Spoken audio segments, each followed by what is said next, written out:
Hello guys, welcome to my YouTube channel. तो आज हम लोग सॉल्व करने जा रहे हैं आज का leet code problem 118 pascal triangle. तो ये क्वेश्चन क्या कर रहा है कि मुझे इस पास्कल ट्रायंगल को वेक्टर में डाल के रिटर्न करना है 2D वेक्टर या एरे में। इसका हर रो को, जैसे ये 0th रो है, ये फर्स्ट रो है, ये सेकेंड रो है, ये थर्ड रो है और ये फोर्थ रो है। ठीक है, तो अगर हम फिगर आउट करें तो ये जो वैल्यू है ये आपका होता है बाइनोमियल कोफिशिएंट। ठीक है ना। तो बाइनोमियल कोफिशिएंट क्या होगा? Selecting zero item from zero item. तो ये आर है और ये एन है, एन सी आर। ठीक है, तो selecting zero item from one item, selecting one item from one item, selecting one item from two item, selecting two item from three item. तो ऐसे करके ये आपका पास्कल ट्रायंगल है। ठीक है, ऐसे होता है पास्कल ट्रायंगल। तो जैसे देखिए विजुअल रिप्रेजेंटेशन है इसका। तो 0 C 0 1 तो ऐसे बना हुआ है ना, पास्कल ट्रायंगल बना हुआ है ये। तो मुझे इसका वैल्यू कैसे निकालेंगे? इसका वैल्यू निकालना है ना मुझे 0 C 0, फिर 1 C 1 कोड से 2 C 0। तो इसको कैसे निकालेंगे? तो देखिए ये क्या है, selecting r item from n item. तो ये आपका एन है और ये आर है। ठीक है, तो इसका फॉर्मूला क्या होता है? मुझे सेलेक्ट करना है r item out of n item. तो एन आइटम है और उसमें से आर आइटम को सेलेक्ट करना है। ठीक है, तो जैसे कि मान लीजिए मेरे पास तीन आइटम है, 1 2 3, और इसमें दो आइटम को सेलेक्ट करना है। ठीक है, तो कितना तरीका होगा? तो एक 1 3 कर लें, एक 2 3 कर लें, और कोई तरीका होगा करने का? एक 1 2 कर लें, और नहीं होगा कोई। तो एन सी आर, एन का वैल्यू 3 है और सी का वैल्यू 2 है, एन सी 2। तो 3 से 2 का कितना वैल्यू है? तीन ही वैल्यू होगा 3 से 2 का। देखिए 3 C 2 तीन वैल्यू है। तो देखिए तीन कर पा रहे हैं, तीन यहाँ पे ले पा रहे हैं, तीन आया है ये। तो ये जो करेंट आइटम है, जैसे ये 1th आइटम है, देखिए ये इसका पार्ट है, इसका पार्ट है, लेकिन इसका पार्ट नहीं है। ठीक है, तो मेरे पास ऑप्शन क्या है कि या तो करेंट आइटम जो आपका है वो जो बना रहे हैं उसका पार्ट हो भी सकता है, नहीं भी हो सकता है। ठीक है, तो मेरे पास दो ऑप्शन है। तो दो ऑप्शन है, तो जैसे कि अगर पार्ट बनेगा, पार्ट बनेगा तो क्या होगा? अगर पार्ट बना तो एक तो आपका वो एलिमेंट को प्रोसेस कर दिए तो n-1 एलिमेंट बचा, और वो पार्ट बना है, मतलब कि अब मेरे पास आइटम कितना बचा? r-1 आइटम, मतलब एक आइटम खत्म हो गया तो r-1 आइटम बचा। और अगर हम उस एलिमेंट को, वो आंसर का पार्ट नहीं बनेगा तो n-1 एलिमेंट तो बचेगा ही और r आइटम ही बचेगा, क्योंकि हम उसको एक्सक्लूड कर दिए। तो अभी मेरे पास अभी r आइटम है सेलेक्ट करने को। ठीक है ना, उसमें हम एक इसको एक्सक्लूड किए थे जो करेंट आइटम है, तो अभी r आइटम ही है। और इसमें क्या हुआ कि r आइटम में से एक आइटम ले लिए थे तो इसलिए r-1 हो गया। तो टोटल फार्मूला क्या होगा? फार्मूला होगा ये दोनों को ऐड करने पे जो वैल्यू आएगा वो आपका NCR देगा, NCR। तो ये मेरा रिकर्सिव कोड होगा। तो ऐसे करके कैलकुलेट करेंगे। तो क्या करेंगे? तो लूप चला देंगे। कैसे लूप चलाएंगे? 0 से स्टार्ट करेंगे, 0 और j<i तक जाएंगे। ठीक है, ऐसे करके कैलकुलेट करते जाएंगे। तो लूप में और सारा NCR वैल्यू कैलकुलेट करते जाएंगे। ठीक है, अब देखिए इसमें भी कुछ लॉजिक है एक। जैसे कि क्या कर रहे हैं, मैम सेट फंक्शन, ये बाद में देखेंगे। वेक्टर बना लिए, ठीक है।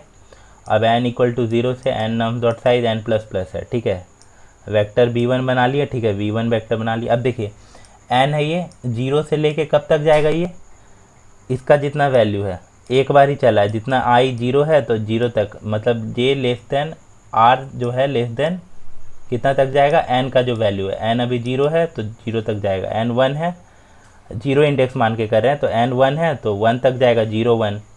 फिर n 2 है तो 0 1 2। तो मैक्सिमम 2 C 2 और 4 C 4 5 C 5 ऐसे जाएगा। ठीक है, मैक्सिमम तक। तो ये इससे क्या हुआ? पहला रो बना b1 में, फिर दूसरा रो b1 में बना, फिर तीसरा रो b1 में बना, और टोटल NCR कैलकुलेट करें इधर, और उसको डालते जा रहे हैं। एन जीरो, पहला बार में 0 0 होगा, पहला वाला ख़त्म। फिर दूसरा बार आया लूप, एन का वैल्यू अभी कितना 1 1 हुआ, फिर 0 के लिए चलेगा तो फिर 1 आएगा, फिर 1 के लिए चलेगा, आर इक्वल टू 1 होगा। तो अब देखा आर इक्वल टू एन हो गया, और उसके बाद आर प्लस प्लस होगा तो लूप ब्रेक हो जाएगा, तो फिर 1 1 आ गया, पुश हो जाएगा। उसी तरह ऐसे लूप चलेगा और सारा ये बन जाएगा। ठीक है, अब देखिए ये एनसीआर का जो बोले थे कि एनसीआर में जो आइटम सेलेक्ट करना है उसमें एक चॉइस क्या है कि मेरे पास r-1 आइटम बचेगा। ठीक है, अगर हम rth आइटम को सेलेक्ट कर लेते हैं तो ठीक है, और एक एलिमेंट प्रोसेस कर दिए तो n-1 एलिमेंट बचा। और अगर हम rth आइटम को नहीं लिए, ठीक है, नहीं लिए तो r आइटम ही बचा मेरे पास और n-1 एलिमेंट बचा। ठीक है, तो ये आपका रिकर्सिव कोड है। अब देखिए बेस केस क्या होगा, मान लीजिए मेरे पास मान लीजिए 1 2 3 है, 1 2 3। अब तीन में से तीन आइटम सेलेक्ट करना है, तो मेरे पास कितना वेज है, एक है बस 1 2 3, इससे अलावा कोई ले सकते हैं नहीं, एक ही है। अब 1 2 3 है और एक भी आइटम इसमें सेलेक्ट नहीं करना है। ठीक है, तो एक ही तरीका होगा कि कोई भी सेलेक्ट नहीं करें, तो दोनों केस में क्या होगा 1। तो बेस केस यही होगा, या तो r 0 है या r इक्वल इक्वल n है। ठीक है, r 0 है या r इक्वल इक्वल n है, मतलब मेरे पास एक ही चॉइस है, रिटर्न 1। ठीक है, तो ये मेरा टोटल कोड हो गया। अब देखिए क्या होगा ना, ये डीपी इसमें जब भी आप देखिए डबल कॉल होता है, 2 कॉल हुआ इसमें, तो ज़रूरी है कि जो कॉल है वो दोबारा होगा फिर से वही एन आर के लिए। तो हम क्या करेंगे ना, उस एन आर के लिए कैलकुलेट कर लिए तो एन आर के लिए सेव कर लेंगे। ठीक है ना, उससे क्या होगा कि मेरा टाइम कॉम्प्लेक्सिटी बचेगा। अगर इस एन आर के लिए फिर से कैलकुलेट करेंगे तो दोबारा इधर से ही रिटर्न कर देगा बिना कैलकुलेट किए। अगर हम ये नहीं लगाएंगे ना तो टी एल ही दे देगा। क्यों? क्योंकि बार बार एक तो हम ये वाला लूप चला रहे हैं, ठीक है, उसके बाद फिर एन सी आर निकालें, एन सी आर निकालने के लिए अलग एन इंटू आर चलेगा लूप। तो इससे क्या होगा, एन इंटू आर, और फिर ये इसके अंदर भी एन इंटू आर वाला चल रहा है, तो इसका टाइम कॉम्प्लेक्सिटी बढ़ जाएगा। तो इसलिए हम इसको टाइम कॉम्प्लेक्सिटी को बचाने के लिए ऐसे ये अंदर एन सी आर जो है ना वो 1 में होगा। कैसे? जैसे देखिए अगर हम यहाँ तक कैलकुलेट कर चुके हैं एन सी आर, ठीक है, ये दोनों का यहाँ तक एन सी आर कैलकुलेट कर चुके 1 1 1। अब देखिए जैसे नीचे आएगा अब फिर से कैलकुलेट करेगा तो पहला तो 1।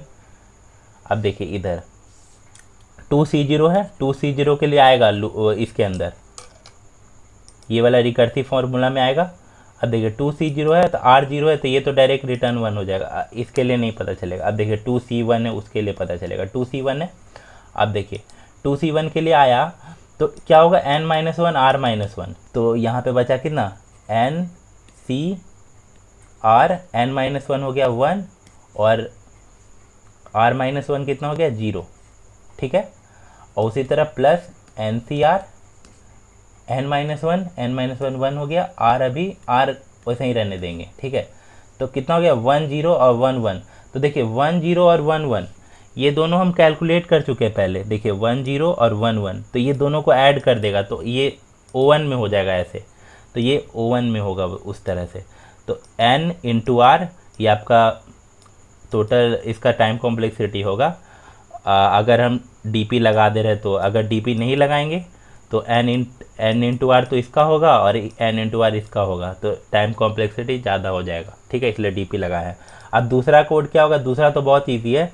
तो यहाँ पर है ये तो 1 1 है, लास्ट वाला देखिए, लास्ट वाला हमेशा 1 1 है, लास्ट वाला और फर्स्ट वाला, लास्ट वाला और फर्स्ट वाला। तो हम क्या करेंगे देखिए, और यहाँ पे क्या दिखा रहा है, देखिए ये विजुअलाइजेशन में भी साफ दिया हुआ है कि ये जो रो है, ठीक है, ये दोनों का जो सम है, प्रीवियस रो का उसके ऊपर वाला और लेफ़्ट वाला उसका सम ये है। फिर उसी तरह इसके लिए ये दोनों का सम ये है, ये दोनों का सम ये है। तो ऐसे करके कैलकुलेट किया हुआ है। ठीक है, फिर ये दोनों का सम, ये दोनों का सम ये है, ये दोनों का सम ये है, ये दोनों का सम ये है। देखिए साफ विजुअलाइजेशन से पता चला है। तो दूसरा कोड देख लेते हैं। दूसरा कोड में ज़्यादा कुछ करना नहीं है।